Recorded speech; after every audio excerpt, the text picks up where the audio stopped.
The meat market smelled like blood and fire. Alien butchers shouted, their sharp knives cutting through the air. Steam rose from metal grills, where strange meat sizzled loudly. Kai walked past slowly, holding his jacket tight against the smell.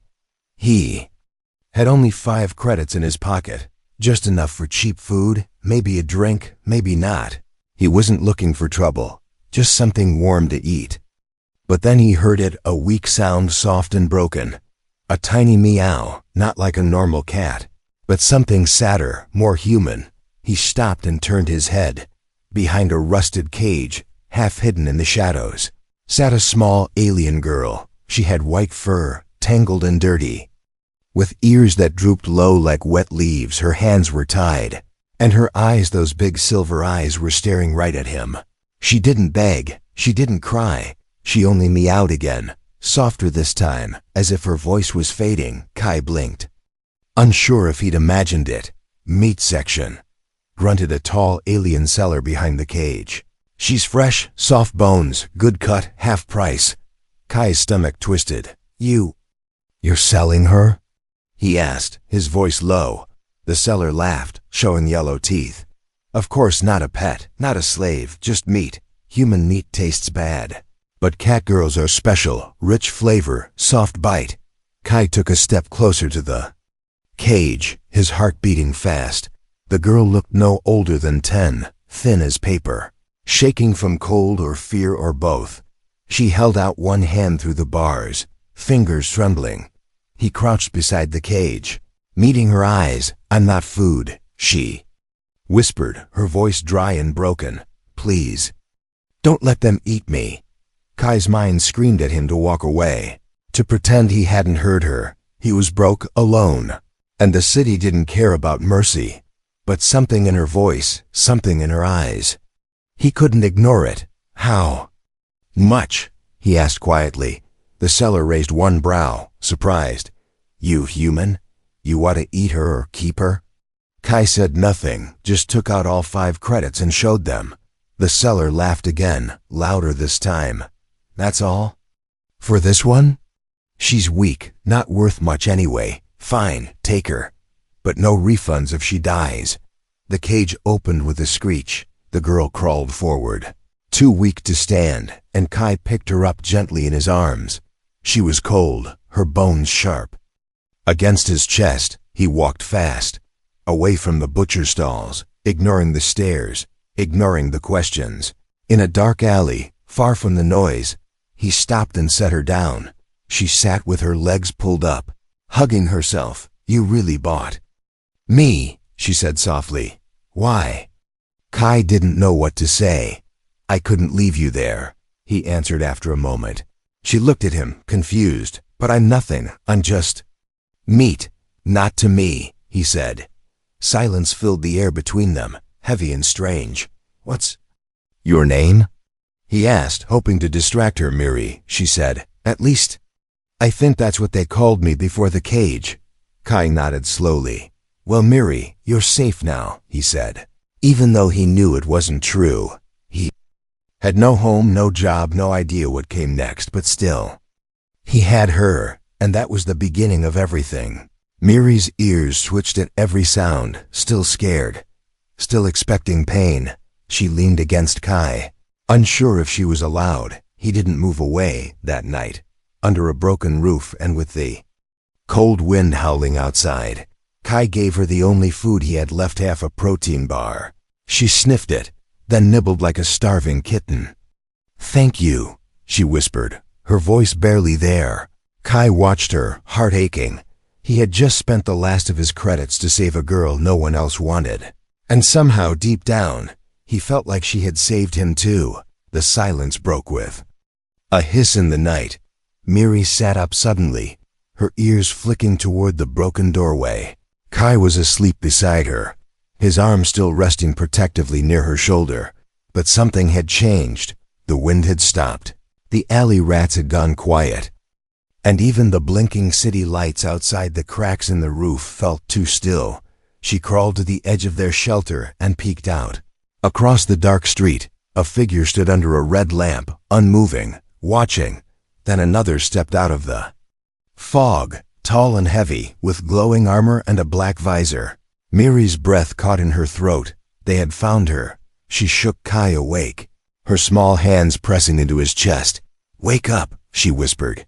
"They're here. They found me." Kai opened his eyes fast, his instincts kicking in before his mind caught up. "Who?"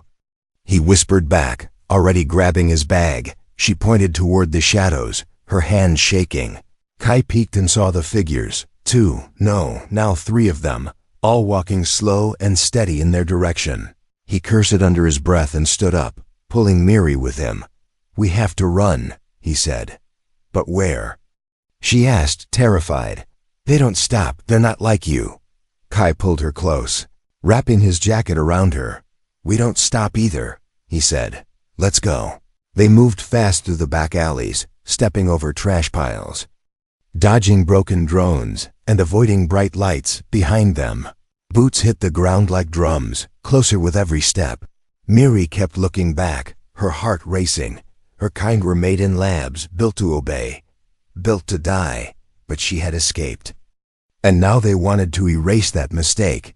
Kai spotted an old metal door and pushed it open, leading them into a forgotten storage room. It smelled of rust and oil, but it had a lock.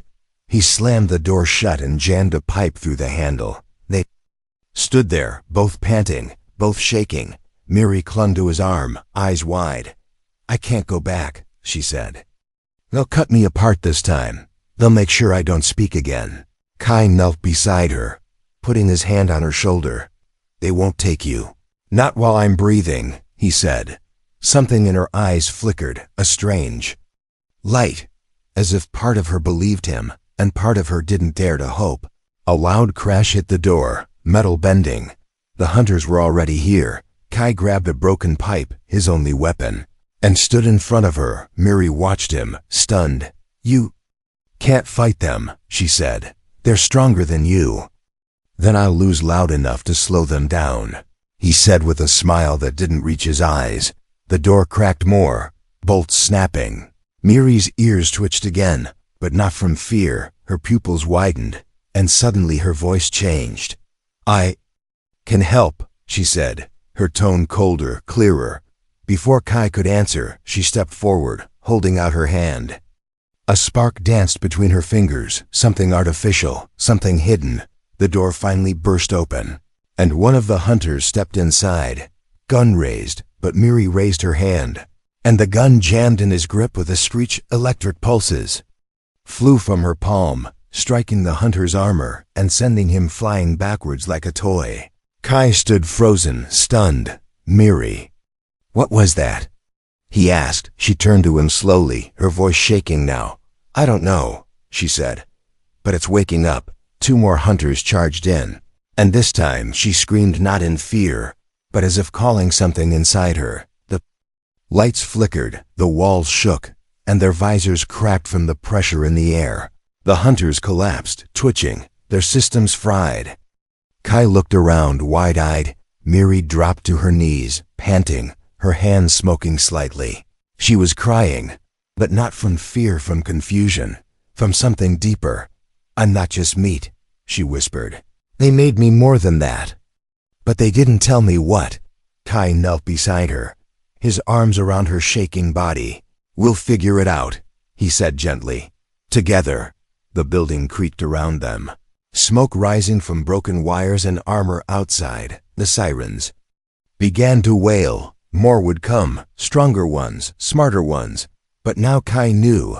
Miri wasn't just a scared girl in a cage. She was something powerful, something dangerous, and something worth protecting no matter what.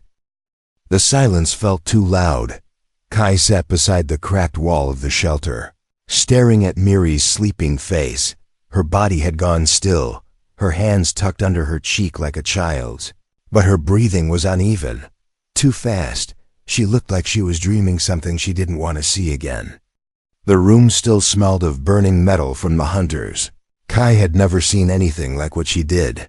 She was small, scared, and soft-spoken. But last night, she melted a man's armor with her bare hands. He didn't know if he should be amazed or afraid. She twitched in her sleep, whispering his name without moving her lips. Kai, he leaned closer, gently touched her shoulder. Her eyes shot open at once, glowing slightly in the dark. She sat up fast, breathing hard, then grabbed his arm without warning. I saw it, she said. Your dream. Kai froze, confused. What are you talking about? You were running, she whispered. You were alone, and someone was shouting at you. But you kept running. He stared at her in shock, because that was exactly what he had just dreamed, down to the voice yelling from the alley. I never told you that, he said. I didn't mean to, Miri said, backing away a little, her voice cracking. I didn't even know I could. Kai stood up slowly. Watching her, you read my mind, he said softly. You really did, Miri. Looked like she wanted to hide, but there was nowhere left to go. She clutched her arms tightly and said nothing. He sat back down, this time in front of her, and reached out. It's okay, he said. You're not in trouble. I'm just trying to understand. She looked at him with those silver eyes, full of fear and something older than fear-shame. I was made in a tank, she said. They said we weren't supposed to feel too much, just enough to obey. But you're different, Kai said. She nodded slowly. Something's broken, or maybe not broken, maybe I was just meant to wake up one day. Her ears lowered, and she looked down. I hear thoughts sometimes, not always. Only when someone feels strong things, fear, sadness, guilt. Kai looked away for a moment, then back at her. Then you know I'm scared, he said. Miri blinked, surprised. Not of you, he added. Of what's coming next. A long pause passed between them. She nodded slowly. There are others like me, she said. Back in the labs. Some older, some stronger, but none of them escaped. Kai's heart beat faster. If you escaped, they might come after you harder now, he said. And if you're not the only one, they might see you as a threat. Miri reached out and gently touched his temple. Don't think about leaving me behind, she said. I heard it, even if you didn't say it. Kai gave a small, sad laugh. I wasn't going to, he said, but I did wonder if you'd be safer without me. You're the only reason I'm still alive, she whispered. Don't forget that. They packed quickly and moved again, deeper into the lower cities, where the lights were always flickering and the sky was never visible. Every step felt heavier, like the walls were closing in on them. Miri wore a hood now, her ears tucked. Inside, her tail hidden in a coil around her waist, she said little, but sometimes she'd answer questions Kai hadn't asked out loud. It wasn't creepy anymore. It was almost comforting, until one night, when she froze in the middle of an empty street. Kai turned and saw her eyes glowing again, more brightly than before. They found another one, she said, her voice like a wind not from this world. Another what?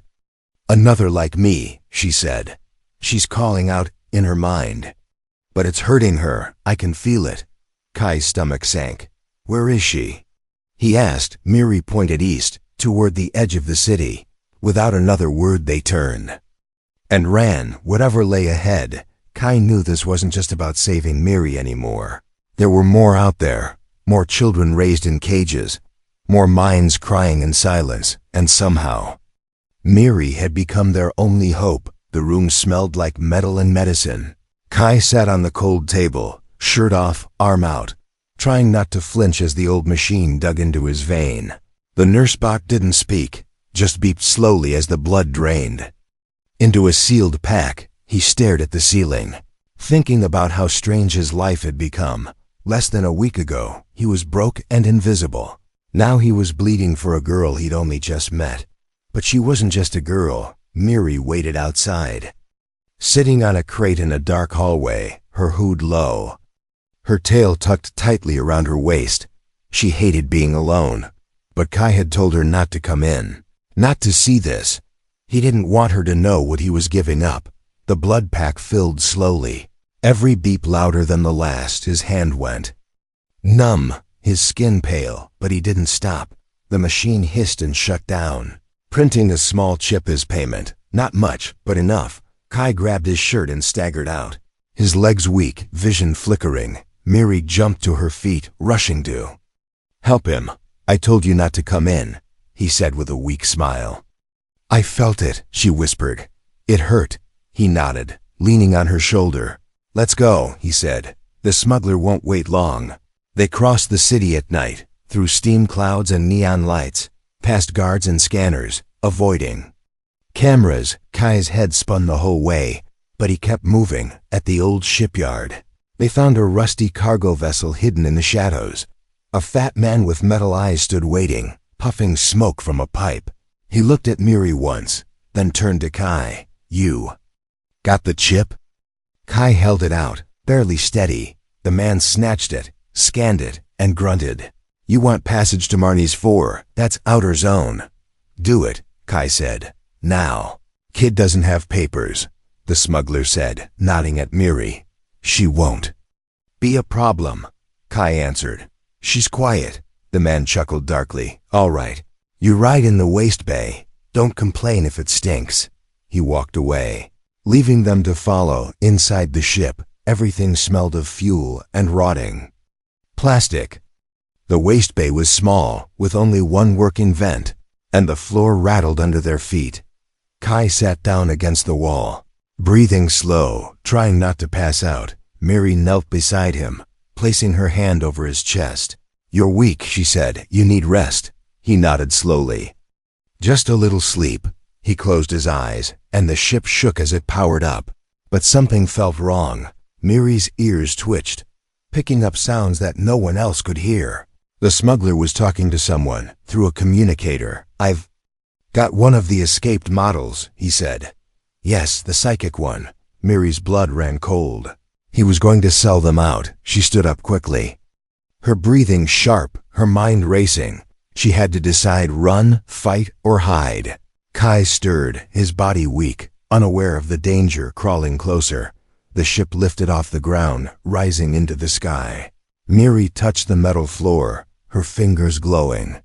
Faintly she could feel the wires running under them, could feel the ship's heartbeat. She reached into the system, not with tools, but with thought. The lights blinked, then dimmed. The engines coughed.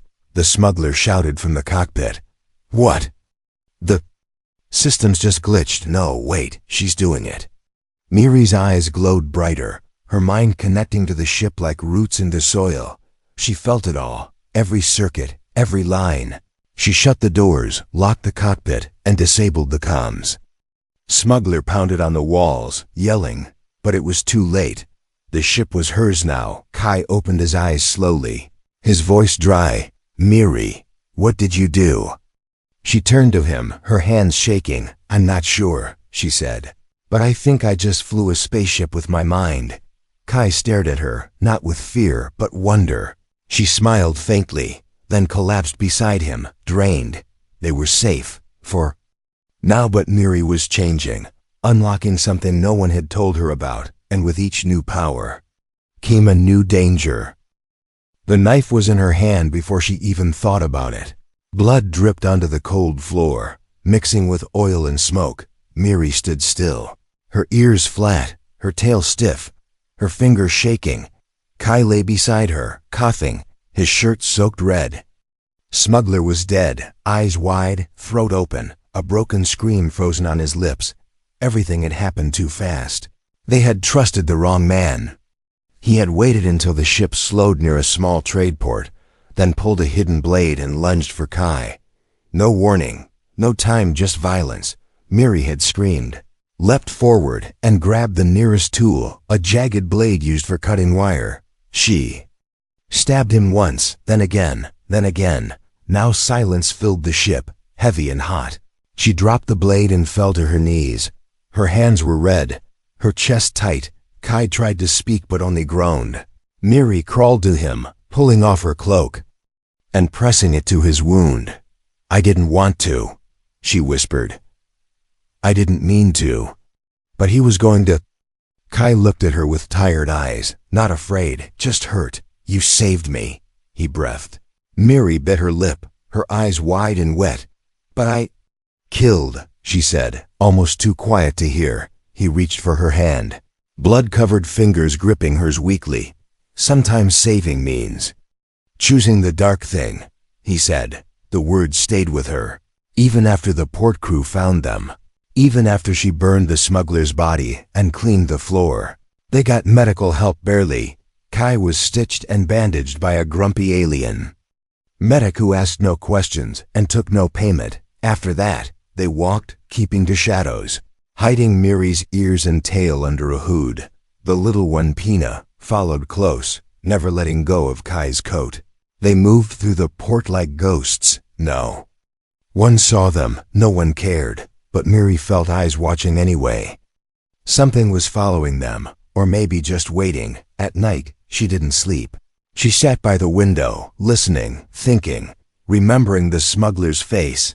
She hadn't hesitated when Kai was in danger, but now she wondered what that made her. Not a girl, not a pet, not even a weapon. What was she now?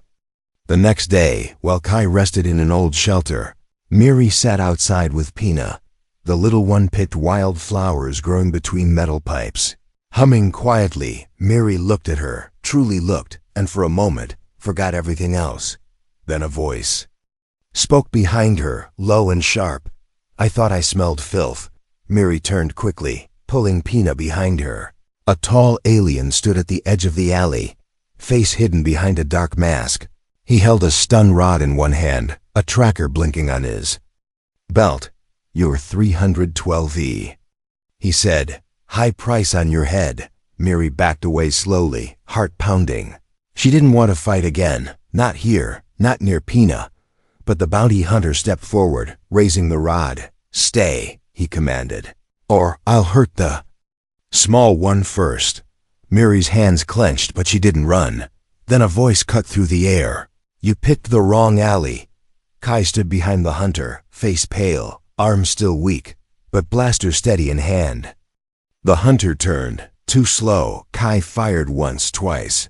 The shots burned through the tracker and the rod, sending sparks into the air. The hunter growled and charged. But Miri was faster. She jumped high, twisting in the air, landing behind him. She kicked his legs from under him, slammed his head to the ground, and held her claws to his neck. But this time, she didn't strike. She looked into his eyes, saw the fear, the confusion, and something inside her paused. She stood up and let him crawl away. No more killing, she whispered to herself. Not unless I must. Kai walked over and placed his hand on her shoulder. You had a choice, he said. You made the right one. Miri nodded slowly, her heart still racing. That night, they left the port under fake names, using stolen ID chips and a broken shuttle. They were getting good at running. But even as the stars stretched out before them, Miri knew soon they'd stop running, and when that time came, she would be ready. Not as prey, not as property, but as someone who finally knew her own power. The room lit up with colors that had no names. Green walls shifted to violet, then pulsed softly as if breathing. Miri stepped inside first, her feet silent on the glass floor. She didn't know why she felt drawn to this place. Only that something inside her had whispered, here. The temple wasn't marked on any map. It had appeared in a dream she couldn't forget. A dream she hadn't told Kai about. He followed close behind her now, one hand on his blaster, the other gripping Pina's tiny wrist. The structure was deep in the caves of Dareth 9, beneath the ruins of a forgotten research facility. No one lived there, no guards, no drones. Just silence and cold air that smelled like ancient memories. As they reached the center of the glowing chamber, a voice echoed female, calm and everywhere at once. Welcome back. Subject 312V. Miri stopped walking. Her breath caught in her throat. Kai looked at her sharply. What is this place? I don't know, she answered. But her voice trembled. The air shimmered, and a figure appeared holographic, tall and elegant, dressed in white robes that flickered like static. I am Unit Orsha, the voice said. Lead design AI for Project Vox. Kai raised his weapon, but the hologram ignored him. You have returned, Orsha said to Miri. Your neural signature matches perfectly. I'm not yours, Miri said slowly. I'm not a project. The AI tilted its head, not confused. Not angry, just watching. You are more than a project, it said. You are the last living prototype of our voice weapons initiative. A design built to command without command, speak without sound, and control without touch. Kai stepped between them. She's not a weapon anymore. Incorrect. The AI replied. She was never just a weapon. She is the key to restoring order. Miri took a step back, her head pounding. Memories surfaced, flashes of wires, glowing tubes, voices speaking through glass, cold hands on her skin. Pina hugged her leg, frightened. I don't want to be that. Miri whispered, I didn't choose this. The AI stared silently for a moment, then said, Yet you returned, drawn by your own signal, your mind seeking the source of its design. Kai reached for her hand, but she didn't move. What do you want from me? She asked. Nothing, the eye said, but others will. Many already do. The floor shifted, revealing a glass panel showing the galaxy in motion. Dots blinked across star systems, some red, some blue, some flashing rapidly. They are hunting you, Orsha said. Not because you are dangerous, but because you are independent. Unpredictable, free. Kai clenched his jaw. So what now? You expect her to lead your machines? The AI faded slightly, then returned brighter. No, I expect her to choose. The chamber opened behind them, revealing another path, steep, dark, but glowing faintly with violet lights. Miri looked down the corridor, then back at Kai. Are you with me? She asked, her voice quiet, unsure. Always, he said without hesitation. They walked forward, past the eye, past the truth, into the deeper part of the temple, at the far end.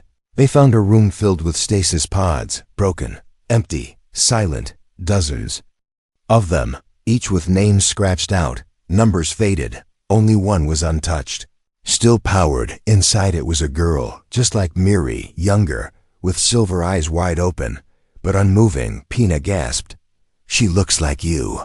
She is me, Miri said. Stepping forward, or what I could have been. She placed her hand on the glass, and for a second, the pod blinked with light. Then it went dark forever. I'm the only one left, she whispered. Kai put his hand on her shoulder. Then you decide what that means. She nodded slowly, and behind her, the temple began to close, as if satisfied. They left without looking back. Outside, the sun of Dareth-9 was rising, soft and orange. Miri looked up, her thoughts no longer screaming. She still didn't know what she was, not fully, but now, for the first time, she was ready to become who she wanted to be. The galaxy paused the moment she stepped onto the deck. Hundreds of ships hovered in orbit, silent but armed, their weapons aimed at a single small shuttle floating between them. Miri stood at the front window, wrapped in a dark cloak, silver eyes glowing like distant stars. Behind her, Kai tightened the straps on Pina's seat, his hands shaking just a little. This is suicide, he whispered. There's no way out if they fire. Miri didn't answer. Not yet. She looked at the flashing red alert on the screen, at the names of the ships surrounding them, military cruisers, bounty guild hunters, even corporate assassins, all waiting for her signal. She pressed a button, opened the channel, and stepped forward. My name is Miri, she said, her voice calm and soft. You've chased me across systems, tried to cage me, tried to kill the ones I love. There was silence. Not one captain replied. I was made by your hands, she continued. But I belong to no one now. Then came the voice, cold and familiar. You are a threat to order. Miri took a breath. No, I'm a mirror, she said. I reflect what you fear most, something you didn't control that still survived. The transmission ended. The ships began to move, forming a circle, ready to erase her. Kai stood beside her. Gun ready though, useless against a fleet. He didn't say anything, just stood there, willing to face whatever came with her. Pina held tightly to his leg, eyes wide but dry. Miri closed her eyes and reached inward. She felt her mind stretch past the metal walls, past the ship, through the vacuum of space. She touched the minds of the pilots, the officers, the machines, not with words, Not with sound, with feeling, she let them feel her pain. Her memories, the cage, the fire, the blood, the silence. And then she gave them something they didn't expect: forgiveness. One by one, the weapons dimmed. One by one, the ships powered down. The silence changed, no longer full of hate, but confusion. Hesitation. Then someone spoke, a voice from one of the oldest ships. An alien woman with a tired voice. "She's just a child." Another voice. This time human, rough and deep. She didn't fire, didn't run, didn't beg. More voices followed. Soft and uncertain. "What do we do?" Miri opened her eyes, tears running down her cheeks. "You let me live," she whispered. "That's all I ask." A long pause. Then the ships began to turn, leaving the orbit one by one. No victory song, no loud cheer, just peace. Heavy and honest, Kai stepped closer and pulled her into a hug. "You did it," he said, his voice cracking. Miri held him tightly, then knelt to hug Pina. "No more running," she said. They landed on a quiet moon days later, built a small house near the water, grew food in the dirt, watched stars without fear. Others came, slowly, gently, those like Miri, those who had run, those who wanted something more than survival. She didn't call herself a leader, never gave speeches, never built walls. But they followed her anyway, because she had done the one thing no one thought possible. She had turned fear into light and blood into hope, and that was how it ended. Not with fire, not with war, but with a girl who had been sold for meat and chose instead to become a symbol, a whisper across stars, a name spoken gently like a lullaby. Miri.